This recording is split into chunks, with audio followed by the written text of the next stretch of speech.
की श्री कृष्ण जी की एक लीला को और कई हजार वर्ष हो गए आज तक उसको सुनाते और सुनतों को, और परमात्मा की सैकड़ों सुना दूं आपने, और जो आज तक प्रमाण है उनके। अब शेख तकी के तो फिर आग लगी मानना कहा था। जो 10-12 वर्ष का लड़का था वो जीवित किया परमेश्वर ने। उपस्थित सभी व्यक्तियों ने कहा कि हे कबीर जी आपने कमाल कर दिया, कमाल कर दिया। उस लड़के का नाम कमाल रख दिया और लड़के को अपने पुत्र के रूप में रख लिया। अपने पुत्र के रूप में रखा, उसको ज्ञान ध्यान भक्ति बताई। उसके बाद परमात्मा दिल्ली पहुंचे।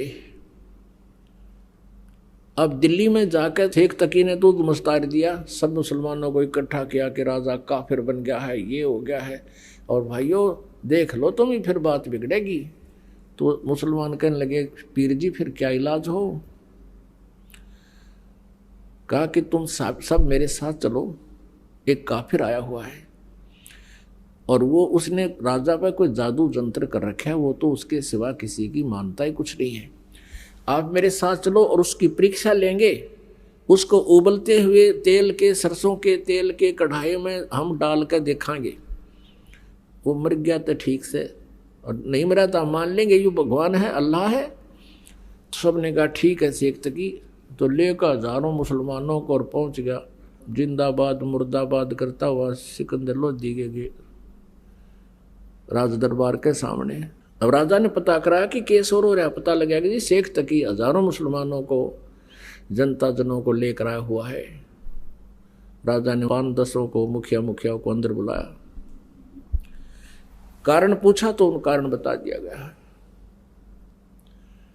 अब सिकंदर लोधी बड़े दुखी हुए कि महात्मा को लात इसलिए था कि ये कुछ विचार सुनेंगे इनका और हमारा ये आपस का द्वेष कम होगा, पर इसने तो जुल्म कर दिया शेख तकी ने। तो कबीर जी को वहीं अपने ही रेजिडेंस में अलग से कमरे में रखा हुआ था, वहाँ आदर से रह रहे थे। वहाँ गए तो कबीर जी ने पूछा क्या कारण है राजन, बड़े मायूस हो। सारी कहानी बताई। सिकंदर लोधी को शेख तकी ने बताया था कि हम इसकी परीक्षा लेंगे और हम ऐसे ऐसे उबलते हुए सरसों के तेल के कढ़ाई में डालकर इसको देखेंगे, ये जीवित रहेगा तो हम भगवान मान लेंगे। अब कबीर जी ने कहा कि एक काम करो, इसको कह दो अपना कर ले काम जो करना चाहता है। और सिकंदर लोधी आज्ञा लेकर शेख तकी से कह दिया कि कर लो तुमने जो करना है। अब सिकंदर लोधी को विश्वास था कि ये कुछ नहीं बिगाड़ पाएंगे। उधर से अच्छे मोटे मोटे लकड़ चूल्हा बड़ा बना कर उसके ऊपर बड़ा कढ़ाया रख कर सरसों का तेल भर दिया और उसमें लकड़ जला दिए। उनको लकड़ जलाने वालों से कह दिया इसने कति इतना उबाल दो जल उठे और इसमें प्रवेश होते ही चरण देसी खत्म हो जा। ऐसा ही कर दिया, उबले नु पूरी तरह जैसे चाय उबला करे। अब शेख तकी ने कहा कि लाओ उसको पकड़ कर डालो इसमें।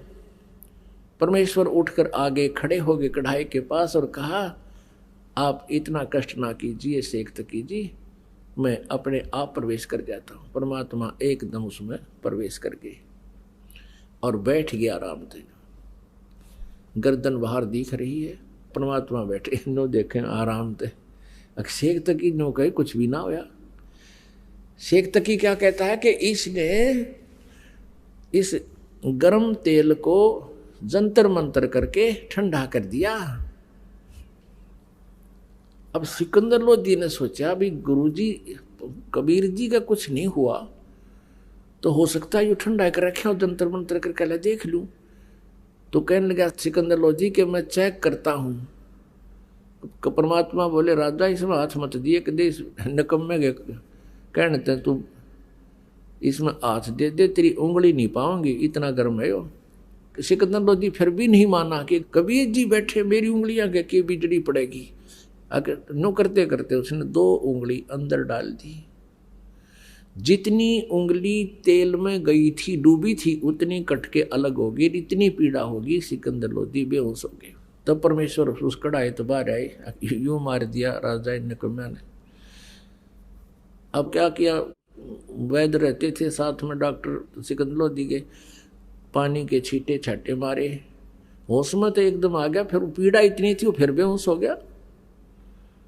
अब परमात्मा ने वो उंगली पकड़ के पूरी कर दी, वह उंगली कटी हुई भी ना रही और पीड़ा फिर रहनी कहाँ थी, फिर सिकंदर लोधी उठ गया। अब पुण्यात्माओं, इस दृश्य को देखने के लिए वहां कई हजार दर्शक खड़े थे, मुसलमान और हिंदू। अब शेख तक की तमन्ना नहीं, पर उन हजारों की श्रद्धा परमात्मा के प्रति अटूट बन गई और सब ने कहा प्रभु आपने कमाल कर दिया, अब तो परमात्मा आए हो, हमें दीक्षा दे दो, हम आपकी शरण ग्रहण करना चाहते हैं। कई हजारों ने परमात्मा की दीक्षा ली। अब शेख तकी का फिर आग लग गई।